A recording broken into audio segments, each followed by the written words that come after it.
Einurkakef Anji had worked with humans before. He served on a multi-species science vessel for 6 standard months. To his pleasant surprise, he had been enfolded by the strange new species. The few that spoke clicking languages could say his full name. The rest called him nicknames like Vamps and Batman, with a strange accompanying song that followed him through the decks. There was some sort of cultural thing about his appearance that nobody had time to explain. Of the nicknames he had been given, he honestly just preferred Jin. This new vessel was a promotion. Being the head medical officer of a ship was something he had wanted as soon as he realized his calling to heal. But the ship itself was very different. Unlike the vast and nearly spherical Galactic Federation ships, this one was a smaller reconnaissance-class gunship from the Terran Union. She was shaped mostly like a triangle, with actual wings for an Atmo flight. The front came to a distinct point, with another point on either side sitting more towards the wings and coming less far forward. "She's a Falconeta model," Captain Intuli said, seeing his confusion. "Terran designers will go on kicks and design things based on Earth animals. It's a type of hunting bird." "Oh, I see," Jin answered quietly. He was a man of science, but being on a ship designed to look like one of his species' major predators made him quickly chitter to the spirits that it wasn't some kind of omen. "What's her name?" The captain grinned, her teeth incredibly white in her dark brown face. He didn't shiver at the sight, having forced himself to get over the teeth thing within the first month of his previous post. "Her name is T.U.S. Kissimmee Asp," she said proudly. "It's a pun in English, so I don't know if it translates to Koala." Oh, she could use the clicks of his tongue. That was a pleasant surprise. A tall, red-haired female in grease-stained coveralls leaned out of the ramp hatch. "We call her Kissy when she's being nice, and Aspy when she's throwing fits," she interjected, wiping her hands with a rag. Captain Intuli sighed, gesturing towards the other woman. "This is one of our engineering officers, Miss Josephine Draconos. Just call me Josie. There's another Draconos on board, and it could get confusing as hell otherwise." Josie offered her hand with a smile. Jin knew this bit of human greeting. He unclasped the wings around his shoulders and stood straighter, offering his own 4-fingered hand to shake hers. "I'm Dr. Jiner Kakef Ng. Most humans prefer to call me Doctor. Jin." He finished with a greeting click that may have been out of her hearing range, but it was polite. "Oh, you're the new doc? Cool. We might get kind of familiar. Engineering can be rough some days," she said sheepishly. Jin laughed lightly at that, a crackling sound in his lower throat. The captain led him onto the ship, Josie scurrying off to yell at some ensign. She toured him through the slightly cramped galley, letting him nod and click his hellos to the personnel there. "Oh my God, he's Batman. More like the Man-Bat. Could you assholes not be racist for 10 fucking minutes?" Jin was pleasantly surprised that he wasn't the only non-Terran on board. There were a few right in the rec room, making humans shriek when they extended their second set of jaws to quickly snatch food out of their hands. Ashek sat in the navigation seat, adjusting things with their tentacles. There was even an Gua as the communications officer. "The humans call me Penny," she said, returning his greeting click with a hiss click of her own. Her feathers were a purely tropical shade of yellow with bands of cobalt blue. "You have no idea how nice it is to actually use my upper voice box to talk. Finally, someone with working ears." She whistled. Jin sent his own click squeak chirps, quickly arranging for the two of them to commiserate over lunch after the first few shifts. Captain Intuli led him out of the bridge towards a small office towards the point of the left wing. "You'll need a quick debrief with our security officer before setting up shop in the medbay," she said. "Meanwhile, I'll be on the bridge. We're launching in 45. She gave Jin a firm pat on the back and he tried not to wince. That was uncomfortably close to his wing joints. He reached out and knocked on the door. A clipped voice replied, "Come in." Sitting behind the desk in a neatly pressed uniform was a dour-looking version of Josie. Same red hair and dotted skin, only this one wore her hair tied high on the back of her head. She also looked decidedly less friendly. "Have a seat, Doctor." She waved towards one of the stools in front of her. Jin was briefly glad that they didn't have those silly chairs with backs. "I am Head Security Officer Marindra Konos, and I have a few things to go over with you." She pulled something towards her that looked like a list, but he didn't try to read it first. He didn't want to be impolite. "Let's go over your credentials here. Honors graduate of Zinfua Medical School, residency at the Refugee Hospital on Query IV, and a 6-month tour on the GFS core data. I take it you have experience with all of the species aboard this ship. I do. Yes. Jin answered with a nod. My concentration was aviary and mammalian medicine, but I have worked with cephalopods and reptiles. Good. You were hired before I could go over your file, and I would truly loathe to have someone unqualified, she said quietly. He noticed that her eyes were gray, like steel, that there was something hawkish about her profile. The fur on his back rose.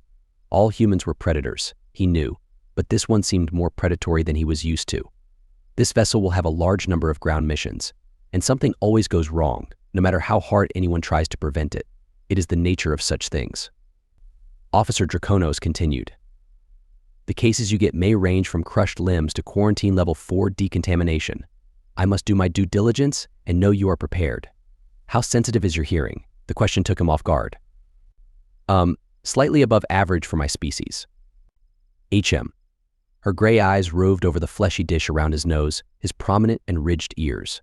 Keohele had the best hearing above water in the galaxy, with the nocturnal subspecies of Agua coming in second. Jin's ears twitched under the scrutiny. They were rather attractive by his own kind standard, but she surely wasn't admiring them. She huffed a breath out through her nose. If you do not have earplugs, they can be provided. At 1400 tomorrow, you will attend the ship-wide briefing and walkthrough of evacuation, crash, and hostile boarding procedures. Jin's ears twitched in surprise. Do you expect these things to happen? I thought this was a reconnaissance vessel doing planetary surveys for a mining company? Officer Draconos shrugged. I always expect the worst and believe in being prepared. There will be drills for all of these scenarios, and anyone not following procedure could face disciplinary action. She said those last two words with more glee than Jin thought was appropriate. 3 weeks had passed, and Jin had grown more comfortable with the crew, his few fellow scientists, and Penny. Oh, Anel played some strange instrument called a violin. Corfin was the fighting game champion in the rec room. Reyes had a truly delightful collection of poetry. Even the captain had surprised him with her melodic singing voice during karaoke night, an event he swore to never attend again. The first survey went off without a hitch, and so far he had only treated a few burns and joint sprains from overeager engineers and security personnel. Nothing had seriously gone wrong. He heard the echoing voice of Officer Draconos in his head say yet. True to the earlier predictions of Josie, he did see her regularly for small things. Right now, that was a small second-degree burn on her forearm. I didn't know it was still hot. She whined. Jin crackled in his chest and twitched his ears. He heard something like that from her almost every 3 days. You need to be more careful, he chided, applying the disinfectant spray. Otherwise, you're never going to take over from Jeremovich. Sweet Christ, you sound like Marin. It's always think of the performance review, Josie, show qualities of leadership, Josie, and you're lucky I don't report the still in the bay, Josie. Uff. Jin jerked back. There's a distillery in the engine bay? No, she replied too quickly. And there isn't a shrine to Danny DeVito either. Who is? Don't worry about it. He sighed, reaching for another nozzle to apply the spray-on bandage. Out of curiosity, he asked, how are you and the security officer related? Unless you aren't, and I'm just being racist. Oh, yeah, I guess you wouldn't realize. She's my twin sister, Josie answered, sighing with relief from her burn. Twin. Oh, when single-bearing mammals have two at once? Yep, it's not that uncommon these days, and our mom is a twin herself. She shrugged. Anyway, I'll head back to Josephine. Move. They both jumped and spread apart from the door, and Officer Draconos burst in with the Shek's navigator, Fyric, on her back. His color was a muted gray instead of his normal shifting chromatophores. Set him here, Jin jumped to attention and guided her to the water tank he had just for Fyric. What am I looking at, illness or contaminate? He asked, placing electrodes and setting an intravenous patch on the unconscious male. Contaminate. Some jackass snuck some blue ras on the ship and smoked it next to a ventilation shaft. Went straight into the bridge. Jin nodded and prepped to flush Fyric's secondary lungs and gills, then paused for a brief moment. Get Penny out of there. She won't be as sensitive as him, but she takes in a lot more. And put out an alert for the right and anyone with allergies. If anyone starts hacking or having swollen eyes, send them here immediately. She nodded, then quickly strode out of the room, her comm already in hand. Jin adjusted the salinity in the tank and prepped an oxygen station for when Fyric could breathe air. And me that he gestured at the frozen Josie. I need the beak-appropriate mask, and go push the blue button next to the door twice. It'll turn on my extra oxygen supply. Don't bother with the yellow one unless Corfin or Kurlock show up. Yeah. Josie shook out of her surprise and moved quickly. Officer Draconos surged back into the room with a coughing Penny hanging onto her shoulder. I cleared the bridge, just in case. At least until the filters pick it up. Jin got Penny settled, checking her vitals and pressing one of her small pseudo hands over the mask to hold it down. Her lungs were rasping, and there was a faint whistle that told him her upper and central voice boxes had a bit of damage. His ear twitched, picking up the repeated pings of the officer's comm. Fuck. Jin flapped for a moment and looked behind him. Officer Draconos' face was red, and he could hear her heartbeat pounding in her chest. Josie, tell me to not make an example, she growled. Marin, you'll get fired if you airlock an idiot for smoking ras. I didn't say anything about airlocking. No, Josie shouted. Whatever weird, evil thing going on in your head is not worth it. Officer Draconos inhaled deeply and shook her comm towards her sister's face. I have now 13 allergic or adverse reactions out of a crew of 30 people. That is 43% of my charges. For at least 2 of them, this could have been fatal. Someone is going to pay for this. She turned on her heel and marched out of the medbay. Jin swore that the air was colder in her wake. He glanced at Josie. Does she normally act like that? No, she replied. If anyone had died, it would be worse. If something this bad had happened to me, there might be bodies. He shivered. Why would the captain have chosen someone like that to be a security officer? Sounds like an incident ready to happen. Nah, that's what makes her good at her job. Josie looked at him with the same steel-colored eyes as her sister. Marin cares. A lot. She puts herself in the position of a mama bear who would do anything to protect her cubs. So this is a protective anger? Even for those she doesn't know. Those not kin or even the same species. Jin's people only had something like that on an individual basis. Or a colony would feel emotions as one. One person acting like this for near strangers seemed too much. Oh yeah. And she was serious about making whoever did it an example. Humans pack bond, remember. If she thinks they're hers, then they are. Josie shrugged. Vengeance is one of her love languages.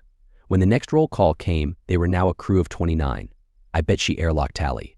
Not until he was in pieces. Shut up. She is our boss, you chucklefucks.